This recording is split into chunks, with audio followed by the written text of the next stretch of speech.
गुरुवार पूर्वाह्न जिला परिषद सम्मेलन कक्ष में जिलापाल दिव्यज्योति परडांग अध्यक्षतार विभिन्न उन्नयनमूलक कार्यक्रम मासिक समीक्षा बैठक अनुष्ठित होता। यह बैठक में जिला परिषद मुख्य उन्नयन अधिकारी तथा कार्यनिर्वाही अधिकारी प्रियरंजन पृष्टि, ग्राम्य पानीय जल जोगाण अधीक्षण जंत्री विकास कुमार सामल, समस्त गोष्ठी उन्नयन अधिकारी, समस्त ब्लॉक रे कार्यरत अतिरिक्त निर्वाही जंत्री, जिलास्तर अधिकारी माने एवं अन्य कर्मचारी माने योगदान कर आलोचन में भाग नहीं। यह बैठक में सांसद पांठी, विधायक पांठी, बकाया बिजुली देय,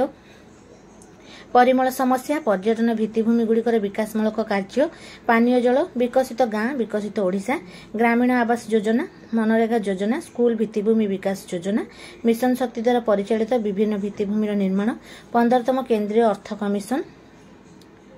5म राज्य अर्थ कमिशन माध्यम आसुथिबा विभिन्न प्रकल्प, अंगनवाड़ी केन्द्र निर्माण तथा अन्य उन्नयनमूलक कार्यक्रम गुड़िक जिलापाल पुंखानुपुंख समीक्षा करथिले।